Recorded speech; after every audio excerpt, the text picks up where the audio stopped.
আমরা যে যুদ্ধের খবর টিভিতে দেখছি সেটা আসলে আসল যুদ্ধ নয়, ওটা কেবল একটা সাজানো নাটক। পর্দার আড়ালে এমন কিছু ঘটছে যা জানলে আপনার পায়ের তলার মাটি সরে যাবে। এমন এক সত্য যা আপনার স্মার্টফোন থেকে শুরু করে আপনার রান্নাঘরের খাবার পর্যন্ত নিয়ন্ত্রণ করছে, কিন্তু কেউ এটা নিয়ে কথা বলছে না। কেন ট্রাম্প এবং ইরান হঠাৎ করে এত মারমুখী হয়ে গেল? কেন মধ্যপ্রাচ্য থেকে শুরু করে লোহিত সাগর পর্যন্ত আগুনের শিখা দাউ দাউ করে জ্বলছে? সবাই বলছে এটা আদর্শের লড়াই, কেউ বলছে এটা ধর্মের লড়াই, কিন্তু আসল সত্য খেলাটা এখন অন্য জায়গায়। আপনি কি কখনো ভেবে দেখেছেন কেন যুদ্ধের দামামা বাজলেই কিছু বিশেষ কোম্পানির শেয়ারের দাম রকেটের মতো বেড়ে যায়? কেন হাজার হাজার মাইল দূরে থেকে আপনার পকেটের টাকা অদৃশ্য হয়ে যাচ্ছে?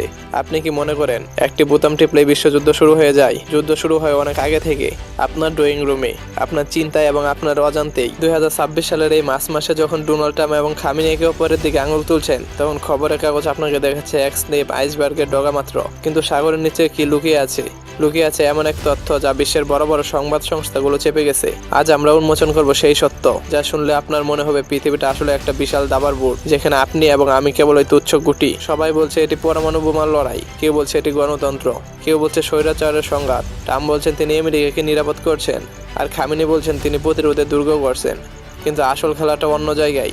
আপনি কি কখনো ভেবে দেখেছেন কেন ইরান ইউএসএ উত্তেজনা বাড়লে হঠাৎ করে সিলিকন ভ্যালির টেক কোম্পানিগুলোর সার্ভার ডাউন হয়ে যায়? কেন হঠাৎ করে বিটকয়েন বা গোল্ডের দাম অস্বাভাবিক আচরণ করতে থাকে? এখানেই শুরু হয় রহস্য।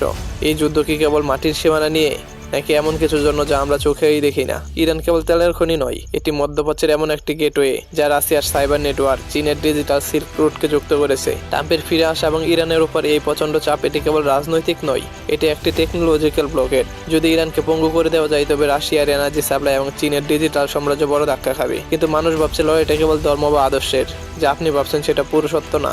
আপনার ফোনের স্ক্রিনের আড়ালে এখন একটি অদৃশ্য ডিজিটাল বিশ্বযুদ্ধ চলছে। ইতিহাস সাক্ষী, যুদ্ধ কখনো সাধারণ মানুষের জন্য যেতে হয় না, যুদ্ধ যেতে হয় মুনাফার জন্য। মার্কিন যুক্তরাষ্ট্রের ডিফেন্স কন্ট্রাক্টররা গত 3 মাসে যে পরিমাণ অর্ডার পেয়েছে তা গত 5 বছরের রেকর্ড ভেঙে দিয়েছে।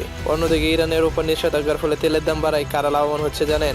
এখানেই শুরু হয় আসল রহস্য।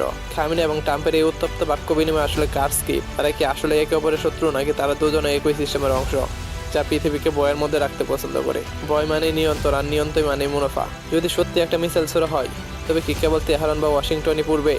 না, পূর্বে আপনার এবং আমার ভবিষ্যৎ। আধুনিক যুদ্ধ আর সীমান্তের মধ্যে সীমাবদ্ধ নয়, এটি একটি সাইবার অ্যাটাক আপনার ব্যাংকিং সিস্টেম থেকে শুরু করে বিদ্যুতের গ্রিড পর্যন্ত ধ্বংস করে দিতে পারে। গবেষকরা বলছেন 2026 সালের এই উত্তেজনা আসলে একটি বড় ধরনের সোশ্যাল ইঞ্জিনিয়ারিং। মানুষকে বোঝানো হচ্ছে যুদ্ধ অনিবার্য, যাতে তারা স্বাধীনতার বদলে নিরাপত্তার দাবি তুলে। আর যখন আপনি নিরাপত্তা খুঁজবেন, তখন আপনি আপনার ক্ষমতা হস্তান্তর করবেন ওই অদৃশ্য হাতগুলোর কাছে। আসলে যুদ্ধ এখন আর কোনো নির্দিষ্ট ভূখণ্ডের সীমাবদ্ধতা নেই। আপনার হাতে থাকা স্মার্টফোনটি এখন একটি রণক্ষেত্র। আপনার পছন্দ অপছন্দ, আপনার রাজনৈতিক মতাদর্শ সবকিছু নিয়ন্ত্রণ করা হচ্ছে অ্যালগরিদম দিয়ে। আপনাকে জানানো হচ্ছে না যে আপনার ক্ষোভকে ব্যবহার করা হচ্ছে অন্য কোনো দেশের স্বার্থে। প্রতিটি যুদ্ধের পেছনে থাকে একটি ইকোনমিক ইন্টারেস্ট। যার অস্ত্র বানায় তাদের জন্য শান্তি মানেই লোকসান। আপনি কি জানেন যুদ্ধের খবর প্রচার হওয়ার সাথে সাথে শেয়ার বাজারে কোন কোম্পানিগুলোর দাম হু হু করে বেড়ে যায়? সেগুলো সেই কোম্পানি যারা মৃত্যু বিক্রি করে, অর্থাৎ তারা অস্ত্র কেনাবেচা করে। আর এই কোম্পানিগুলোর পেছনে কারা আছে? তারা কোনো দেশের অনুগত নয়, তাদের একমাত্র দেশ হলো মুনাফা। তারা উভয় পক্ষকে অর্থ যোগান দেয়, তারা উভয় পক্ষকে উস্কানি দেয়, শেষে লাভবান হয় কেবল তারাই। কিন্তু এখানে একটা মোচড় আছে।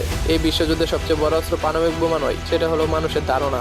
আপনাকে যদি বিশ্বাস করানো যায় যে আপনার প্রতিবেশী আপনার শত্রু, তাহলে আপনি নিজেই নিজের ধ্বংস ডেকে আনবেন। বর্তমান বিশ্বের অস্থিরতার আসল কারণ কোনো এক নায়কের জেদ নয়, বরং ডলারের আধিপত্য কমে আসা এবং ডিজিটাল কারেন্সির লড়াই। যারা গত কয়েক দশক ধরে পৃথিবীকে নিয়ন্ত্রণ করছে, তারা তাদের সিংহাসন ছাড়তে নারাজ। আর যারা নতুন উঠে আসছে, তারা সিংহাসন দখল করতে মরিয়া। এই দুই পাহাড়ের লড়াইয়ের পৃষ্ঠ হচ্ছে ঘাস, অর্থাৎ আমি আর আপনি। ইতিহাসের পাতায় আমাদের নাম হয়তো কোনোদিন বীর হিসাবে থাকবে না, বড়জোর একটা পরিসংখ্যান হয়ে থাকবে। মনে রাখবেন, মেষপালকরা যখন নিজেদের মধ্যে লড়াইয়ের অভিনয় করে, তখন মেষরা ভাবে তারা নিরাপদ, কিন্তু দিন শেষে রক্তটা কিন্তু মেষদেরই জড়ে। প্রশ্ন হলো, আপনি কি এখনো নিজেকে একজন স্বাধীন মানুষ ভাবছেন, নাকি কেবল একটি কাঠের গুটি? অবশ্যই কমেন্টে আমাদের জানিয়ে যাবেন।